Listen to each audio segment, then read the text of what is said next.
I'm Dr. Joseph Dorsey. I'm on the faculty at the Patel College of Global Sustainability at the University of South Florida. I wear many hats, so one of the things that I do is I oversee our academic capstone program, which involves internships and research projects. I also direct our food, sustainability, and security concentration, as well as being the Associate Dean for Academic Affairs.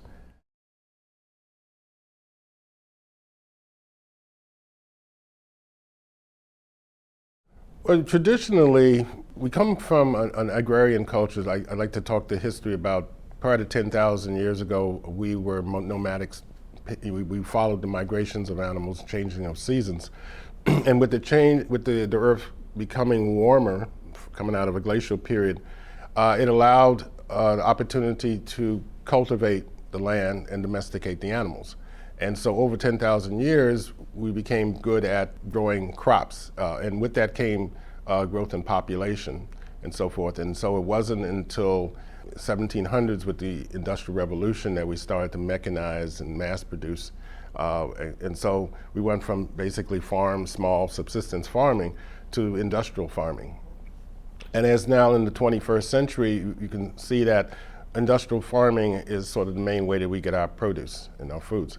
And so we've gone very far from growing food ourselves. We have become a very urbanized world. Half the world's population lives in urban environments. So when people are looking to feed themselves, they find it in grocery stores and supermarkets and places because we don't grow our own food as individuals anymore. And so we've become very dependent upon this sort of industrial food complex. When you have people aggregated in the cities, food is necessary. I mean, that's something we can all agree. Every day we have to eat food. So where does it come from? And if it comes from a supermarket, then it's easier for a community, a large number of people to come to one place to find whatever foodstuffs they need, fresh fruit and vegetables, canned goods, dry goods, all of those things are there centrally located.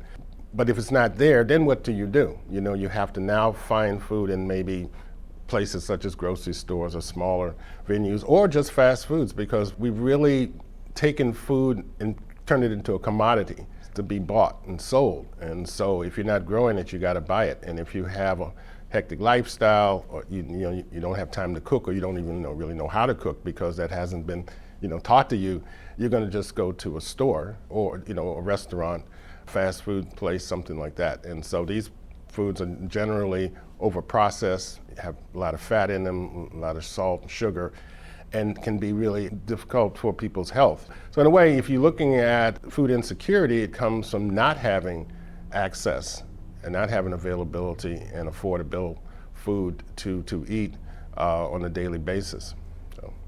Well, we live in a modern society now, and that modernization means that things are produced for us. We're consumers. And so consumption of food is necessary on a daily basis.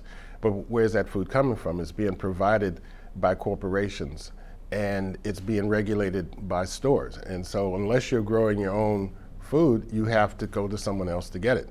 A lot of people don't have time to cook, or they don't have the skill sets to cook, so they go to a restaurant or maybe a fast food operation to get their food. And so, those foods are not necessarily the most healthy choices that one can make, maybe high in fat, salt, and sugars, which can affect people's health. So if you want fresh fruit and vegetables, even if you have access to it, it may not be affordable.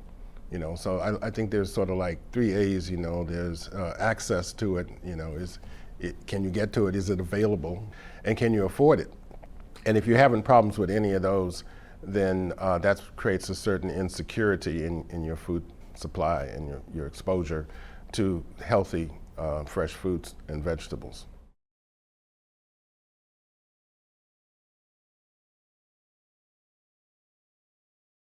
Food desert is not a term that necessarily totally explains what it's about. In general, we know what a desert is. Desert is usually a place that's absent of a lot of vegetation. It's a dry place, and so you feel that there's an absence in a desert. I guess the idea of a food desert is similar, that there's an absence of food. We're not talking about food as far as any food. We're talking about mostly fresh food, things that are grown and that you can prepare yourself.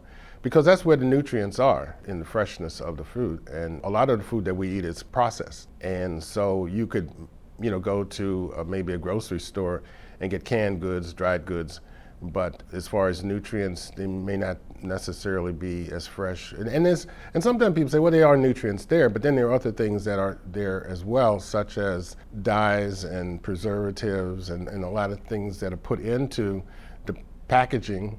Also, that's another thing, is creating waste.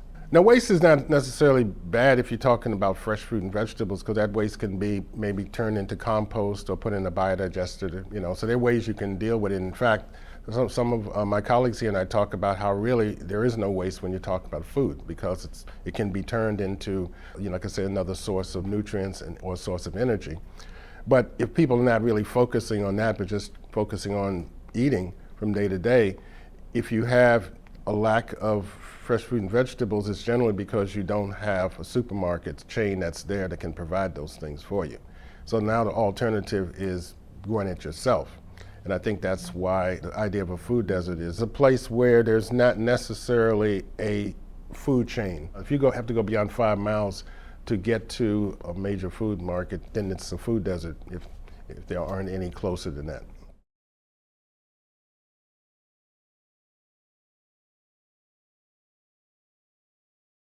Well, the biggest problem to me is, well, there's several. One, like I said before, accessibility. Do you have access to food that can be helpful? Food's not just about taste, but what does it do for the body? And as you really know, we have many health problems that can stem from poor nutrition, such as obesity and heart disease and maybe anemia, because our bodies basically function on the nutrients that we put in. And if there's a deficiency in nutrients, it can cause health issues, particularly if we're talking about young children whose bodies are developing and need certain nutrients. And so education could be one component. People need to become more literate as far as what good nutrition is, what foods provide that.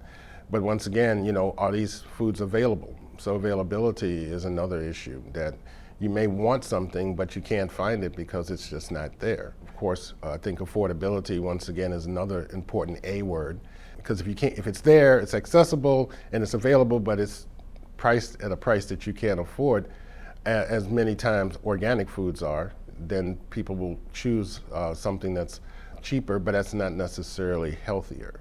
And organic basically means that there aren't any pesticides that are used when you're growing the produce. And so not only are you dealing with the lack of nutrients, but you can also be dealing with pollution from toxins, from pesticides, herbicides, fungicides. Whatever in the fertilizer might be, because a lot of our fertilizer is made from petroleum. And so you get those products that get into it. Hormones that are pumped into cattle to make them grow bigger. Those are hormones that are absorbed into our bodies and can affect our endocrine systems. And so when you see cancers and various health issues, it can come from a variety of things that we eat. And so it's really important that people get a chance to read the labels to see what are you actually eating. What are the chemicals there? What are your calories? What are the nutrients? So I think what's really important to create food security is to make sure that there's accessibility and affordability, but also education. And I think those are important components.